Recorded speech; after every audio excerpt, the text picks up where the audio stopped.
Episode ke-157, Pikiran Kinmu Kacau Balau. Qin Hanzhen, Qin Fengqing. Di ruang belajar, ia pernah menemukan silsilah keluarga keturunan kaisar pendiri. Pada halaman terakhir tertulis, generasi ke-107, Hanzhen. Putranya, Fengqing. Qin Fengqing adalah putra Qin Hanzhen. Lalu apa arti kata-kata makhluk aneh yang sedang merayap turun dari pohon itu? Siapa Qin Hanzhen yang dipanggilnya? Dan siapa Qin Fengqing? Tubuh Kinmu bergetar hebat. Wajahnya pucat tanpa setetes darah. Dia adalah Qin Fengqing. Dan pria yang menyatu dengan pohon itu adalah Qin Hanzhen. Orang terakhir yang tercatat dalam silsilah keluarga kaisar pendiri adalah dirinya sendiri. Sedangkan sosok di pohon itu adalah ayahnya. Ayahnya, kerabat yang selama ini ia rindukan. Satu-satunya keluarga sedarah yang belum pernah ia temui. Namun mengapa ayahnya menjadi seperti ini? Kinmu berulang kali memaksa dirinya untuk tenang. Old Ma pernah mengajarinya agar tidak kehilangan ketenangan dalam keadaan apapun. Selama pikiran tetap jernih, bahkan jalan keluar dari kematian masih bisa ditemukan. Cripple juga pernah berkata bahwa senyum harus selalu dipertahankan. Senyum bukan hanya untuk menipu musuh, tetapi juga untuk menjaga semangat sendiri. Bahkan saat kehilangan kedua kaki, seseorang tetap harus tersenyum agar masih memiliki kesempatan untuk bertahan hidup. Nenek Si pun pernah berpesan bahwa ketika hati dikuasai kegelapan atau iblis batin, seseorang harus tetap teguh. Begitu pikiran runtuh, semuanya akan berakhir. Namun kali ini Kinmu tidak mampu melakukannya. Saat melihat ayah yang belum pernah ditemuinya berubah menjadi makhluk setengah pohon, seluruh ajaran itu terasa sia-sia. Ia berusaha mengabaikan kenyataan di depannya dan memaksa dirinya tetap tenang.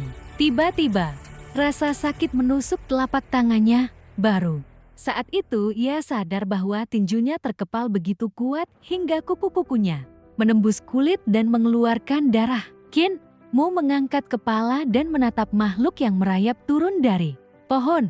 Makhluk itu memiliki tubuh setengah ular dan setengah manusia. Bagian atasnya adalah sosok wanita yang sangat cantik dan memikat. Sementara bagian bawahnya berupa tubuh ular raksasa tanpa sisik. Anehnya, suara yang keluar justru suara laki-laki. Lendir lengket tertinggal di setiap tempat yang dilewatinya. Bentuknya sangat mirip wujud Saturn Sovereign milik Kinmu, tetapi jauh lebih primitif, seolah-olah ia memang terlahir seperti itu. Di belakang lehernya terdapat dua selaput daging besar.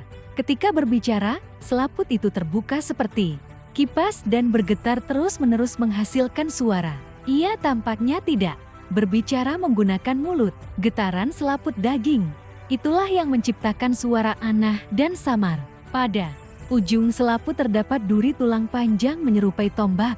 Saat selaput terbuka, tampak pola menyerupai dua bola mata hitam besar. Menurut pengetahuan Kinmu, bentuk Saturn Sovereign terbagi menjadi dua. Yang pertama adalah bentuk dasar tanpa gerbang pengaruh surga dan kitab suci. Yang kedua adalah bentuk yang ia miliki sekarang, lengkap dengan gerbang pengaruh surga dan kitab suci. Namun makhluk di hadapannya jauh lebih kuno dari keduanya. Ia bukan sedang berubah menjadi Saturn Sovereign. Ia memang Saturn Sovereign sejak lahir. Bahkan kemungkinan besar adalah dewa asli dari Yodu. Makhluk ini juga berbeda dari pemilik mata raksasa yang tadi mengawasi mereka dari kejauhan. Kita pernah membuat perjanjian. Qin Hanzhen, Saturn Sovereign melingkari pohon surgawi dengan tubuh ularnya. Wajah cantiknya menempel pada wajah pria yang menyatu dengan batang pohon itu. Kau dan aku membuat fakta Earthcount. Jika suatu hari kau menemukan putramu, Qin Fengqing, maka kau akan melepaskan segalanya. Ikut denganku ke Yodu dan menyerahkan lokasi desa Carefree. Ia tertawa pelan. Sekarang kau telah menemukannya.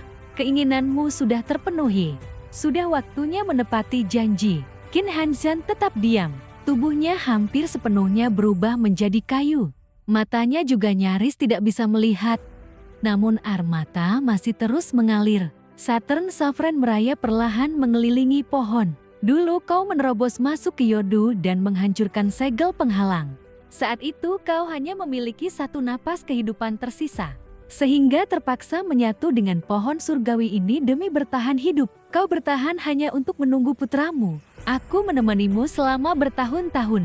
Sebagai imbalannya, kau berjanji bahwa setelah bertemu dengannya, kau akan menyerahkan jiwamu kepada Earthstone beserta lokasi desa Carefree. Itulah sebabnya aku membiarkanmu tetap hidup. Tubuh besarnya tiba-tiba meluncur turun. Wajah cantiknya muncul tepat di depan Kinmu. Tubuh ular raksasa itu melingkari pemuda tersebut. Atau mungkin, katanya sambil tertawa, setelah bertemu putramu, kau ingin mengingkari janji.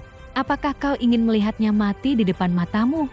Tatapan Saturn Sovereign menyapu tubuh Kinmu. Anak yang masih muda, baru 16 tahun, tubuh yang segar dan penuh kehidupan. Keringat dingin membasahi dahi Kinmu. Ia segera menjalankan teknik 3 eliksir tubuh penguasa dan berubah ke dalam bentuk Saturn Sovereign. Senior, kau juga memiliki bentuk Saturn Sovereign. Makhluk itu tiba-tiba menjauh dan mendarat di tanah. Namun ekornya masih melilit pohon surgawi. Ia menatap. Kinmu seolah melihat sesuatu yang lucu. Kasihan sekali, kau benar-benar berpikir bentuk itu istimewa? Saturn Sovereign membungkukkan tubuhnya hingga wajah mereka hampir bersentuhan. Bentuk Saturn Sovereign hanyalah tiruan dariku. Aku adalah Saturn Sovereign yang asli.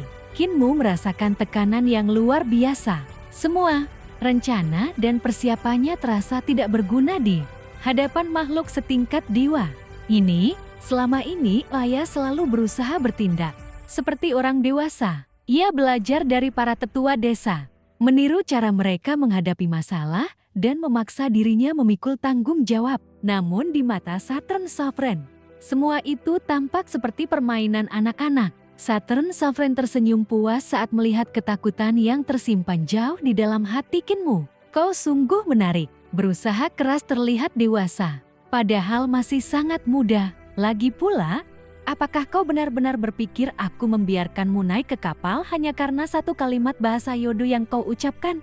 Kinmu mengepalkan tangan. Ia tahu bahwa di hadapan makhluk ini, tipu daya apapun hampir tidak ada artinya. Saturn Sovereign kembali melilit pohon surgawi. Qin Hanzhen, bukankah seharusnya kau bahagia karena akhirnya bertemu putramu? Lalu mengapa aku merasakan kesedihan sebesar ini darimu? Ia tertawa perlahan. Benar. Karena mulai hari ini kalian akan berpisah selamanya. Yang satu hidup, yang satu mati. Ia mendekat ke telinga Qin Hanzhen. Jika kau menyerahkan lokasi desa Carefree, seluruh keluargamu bisa menyertaimu ke Yodo. Manusia, memang lucu, kau berani bernegosiasi dengan dewa dan mengira dirimu memperoleh keuntungan. Aku hanya menggunakan nyawamu sebagai harga untuk membeli nyawa seluruh desa Carefree dan putramu.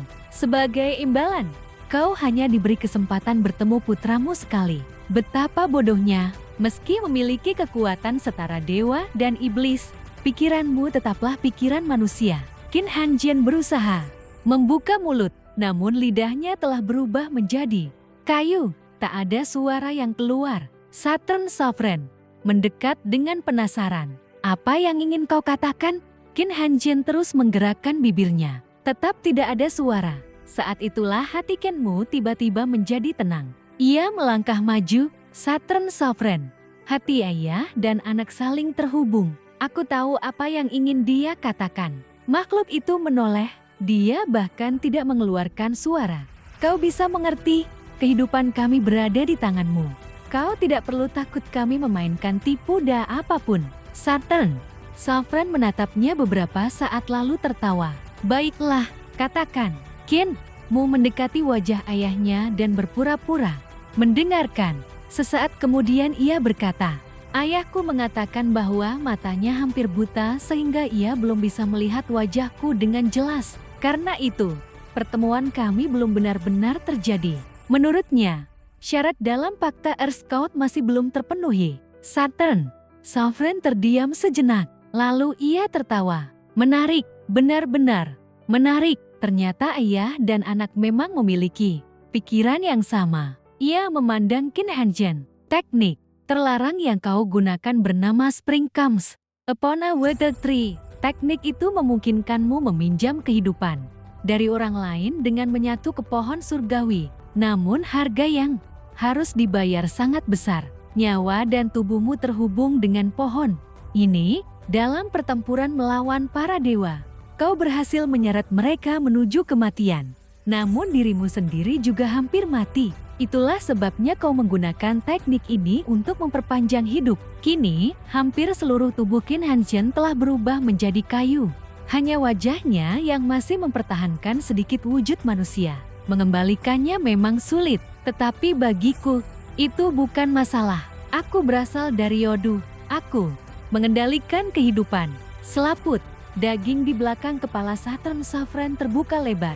Pola mata hitam di atasnya memancarkan dua berkas cahaya yang langsung mengenai tubuh Qin Hanshen. Perlahan-lahan lapisan kayu di tubuh pria itu mulai rontok. Serat-serat kayu yang menutupi lehernya memudar sedikit demi sedikit. Tanda-tanda kehidupan manusia kembali muncul di tubuh yang telah lama membatu itu.